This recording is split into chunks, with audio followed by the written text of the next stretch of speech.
감사합니다. 조합포터스쿨 2025년 장르별 전문 촬영법 마스터 과정 7번째 시간이었습니다. 조류사진 마스터 과정 참석하신 작가님들께 복습 영상 진행해 드리도록 하겠습니다. 꼭 기억하셔야 될 거, 그 다음에 교재에 나와 있는 메타 정보 중에서 신경 쓰셔야 될 거는 셔터 스피드하고 그 다음에 몇 미리로 촬영을 했는지 그런 거리 관계 이 부분 집중해서 봐주십시오라고 말씀을 드렸습니다. S모드보다는 일단 M모드에서 셔터 스피드를 각 객체에 움직이는 빠른 동작이라든가 느린 동작 가만히 이렇게 가지에 앉아 있거나 이런 특수성에 따라서 셔터 스피드를 얼마큼 확보하셔야 되는지 그 부분 말씀을 드렸고요. 조리개는 단독 조리를 촬영할 때는 아무래도 그냥 조리개를 최대 개방하시는 게 유리하실 겁니다. 감도는 M모드에서 오토로 풀어놓으시는 게 우리가 환경이 바뀌더라도 노출을 계속 증감폭을 잡아주기 때문에 유용하다고 말씀을 드렸죠. S모드일 경우에는 카메라가 조리개를 담당할 때 더 이상 벌려지지 않는 이런 단점이 있기 때문에 감도로 M모드에서 컨트롤 하시는 게 가장 효과적이고 효율적이라고 말씀을 드렸습니다.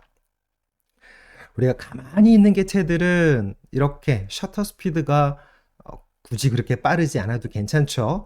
그래서 그런 경우에는 어두운 환경에서도 감도를 좀 충분히 낮출 수 있는, 화질을 유지할 수 있는 그런 장점들이 있겠죠. 그리고 제가 조류 촬영할 때는 각 개체의 특성들을 촬영하시기 전에 잠깐 이렇게 관찰하시는 시간 필요하다고 말씀드렸죠. 앞에 먹이 활동을 할 것인지 쉬고 있는지 바로 부리의 방향으로 아래쪽 먹이 방향을 계속 주시하고 있는지 아니면 쉬고 있는지 이런 사항을 잘 미리 검토를 해 주셔야 됩니다. 빠르게 나가는 맹금류 같은 경우에는 최소 2500분의 1초 미만으로 떨어지지 않게 주의해 주십시오 라고 말씀드렸습니다. 그런 부분도 꼭 잘 기억해 두시고 그 다음에 우리가 측면으로 활공할 때 말고 앞에서 우리 작가님들 기준으로 조류가 멀어지거나 가까워질 때 이럴 때는 몸 동작도 중요하지만 그만큼 셔터 스피드도 조금 많이 확보를 해 주셔야 되는 부분 말씀드렸습니다. 그래서 측면으로 활공할 때, 그 다음에 앞에 전면이랑 후면으로 이렇게 날아가는 걸 찍으실 때는 한 포지션에서 계속 이렇게 활공하고 있는 맹금류일 때 측면으로 활공할 때는 측면만 공략하시고 전면이나 후면으로 하실 때는 그 특성에 맞게끔 셔터 스피드를 같이 유지하시는 게 제일 중요합니다. 그리고 각 계절별로 이렇게 작은 개체들이 열매를 따먹을 그런 시기가 오면 미리 공원에 가셔가지고 오랫동안 있으시면 꼭 개체가 옵니다. 보시는 것처럼 열매들이 이렇게 꼬들꼬들할 때 그러니까 우리가 이 작은 개체들이 토실토실하게 이렇게 과육을 먹는 게 아니라 속 안에 씨앗도 같이 먹거든요. 씨앗을 파서 먹기 때문에 과육을 먹는 거 이렇게 뭐 사과나 감이나 이렇게 과육을 먹는 거는 까치나 까마귀나 이런 잡식성 이런 이런 개체들 빼놓고는 보통 작은 열매는 꼬들꼬들하게 말라서 과육이 아니라 속 안에 씨앗도 같이 이렇게 먹는 상황들의 그런 계절들 공략하시면 좋습니다. 자, 맹금류일 때 우리가 활공하지 않고 가만히 앉아 있을 때 촬영할 때 우리가 얼마만큼 다가갈 수 있는지 또는 매년 같은 곳에서 새끼를 낳고 육출을 하게 되는 경우에 사람하고 좀 친근하게 이렇게 익숙해져 있는 개체들이 있습니다. 그런 경우에는 조금 더 다가갈 수가 있겠죠. 그리고 말씀드린 것처럼 이제 5월 달부터 아마 이제 맹금류들이 육출을 시작하는 그 계절입니다. 후투티도 그렇고 또 송골매도 그렇고 여러 가지 이제 개체들이 그때 육추의 계절입니다. 5월, 6월 요때 포인트가 돼서 만약에 이제 움직이시게 되면 제가 따로 연락을 주시면 지금 요 때가 적정 시기입니다. 이런 부분도 말씀 안내를 드리도록 하겠습니다. 꼭 개체가 멋진 맹금류여야만 하는 건 아니니까 우리가 생태를 보존하는 그런 차원에서 거리 관계도 좀 유지를 해야 되니까 가급적이면 망어는 조금 멀리 땡길 수 있는 게 좋겠죠. 가깝게 가면 아무래도 이 새들이 둥지가 있거나 육출을 하는 그 기간대에는 되게 순놈이든 암놈이든 수컷, 암컷 전부 다 상당히 이 애기들을 이렇게 보호하는 것 때문에 보호 본능 때문에 되게 예민해져 있거든요.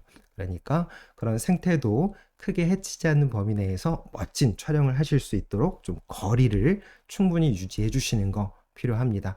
그리고 제가 포커스 리콜, 미러리스 쓰시는 작가님들 초점 리콜 말씀드렸죠. F1, F2 버튼에다가 초점 리콜 할 때 우리가 이렇게 역광 상태에서 빛이 거꾸로 들어오다 보면 초점을 놓칠 때가 있습니다. 그런 사항들 좀 고민해서 안쪽, 앞쪽으로 초점을 끌어당겼다가 다시 초점을 맞출 수 있도록 초점 리콜 기능도 다시 한번 잘 숙지해 주시고요. 앞으로 다가올 때는 와라락 찍으면서 쭉 몸도 같이 끌어당기셔야 된다는 거 꼭 잊지 마십시오.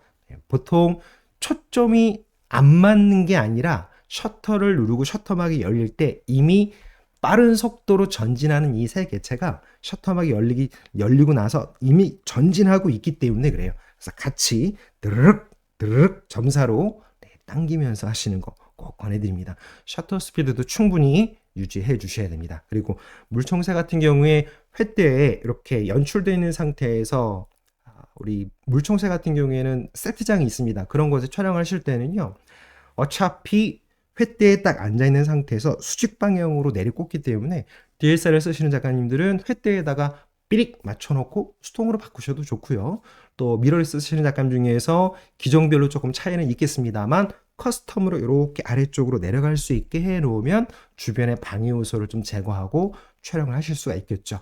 그래서 이렇게 나중에 물총새 세트장은 한번 별도로 강좌를 진행할 예정입니다.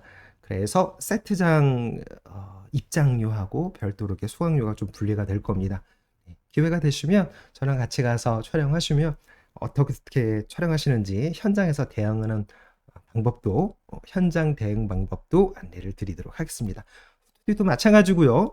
이 앞에 어미새가 새끼새한테 이렇게 먹이를 물어다라는 육추 장면들 촬영하실 때 마찬가지 둥지로 날아들 거니까요. 그러니까 AF는 상황에 따라서 미러리스든 DSLR이든 둥지에다 삐릭 맞춰놓고 MF로 바꿔놓고 대기하고 계셔도 크게 무리가 없습니다. 심도는 어느 정도 거리가 있는 상태에서 확보가 되기 때문에 충분히 한 400mm, 500mm라고 하면 조리기를 다 개방하셔도요. 거리가 있기 때문에 둥지에다가 삐릭 맞춰놓고 나면 그 나무 하나 정도는 초점 심도가 어느 정도 확보가 되기 때문에 크게 초점이 날아갈 그런 문제는 거의 없으실 거예요. 그리고 조류 촬영할 때는 짐벌도 좋지만 저는 가급적이면 비디오 헤드를 좀 권해드리는 편이고요. 두 개 다 써봤을 때 아무래도 좀 기동성이 또 휴대성이 비디오 헤드가 조금 더 낫지 않나 싶습니다. 그리고 제가 별도의 장비로 돗 사이트 이렇게 해서 우리가 쭉 뷰파인더를 보고 따라가다 보면 놓칠 때가 있거든요. 그런 것도 한번 돗 사이트도 한번 고민해 보시면 조류 촬영에 푹 빠지실 때는 부가적인 장비가 이런 건 하나 있으시면 도움이 많이 되실 거예요. 그리고 우리 미러리스에다가 DSLR 렌즈 부착하실 때 FTZ 쓰실 때 먼저 마운트 어댑터는 카메라 쪽에 먼저 부착하고 렌즈 나중에 하시고 텔레컨버터는 렌즈 쪽에다가 텔레컨버터를 먼저 부착하고 카메라에다 연결하는 거 잊지 마십시오. 안전을 위한 조치이기도 하고 신호 체계가 정상적으로 좀 깔끔하게 문제없이 할 수 있도록 그렇게 조치하시는 거 필요합니다. 됐습니다. 이렇게 해서 조류 사진 마스터 과정 마무리 짓고요. 이제 마지막 강좌네요. 8번째 다중노출 촬영법으로 목요일 날 인사 올리도록 하겠습니다. 감사합니다.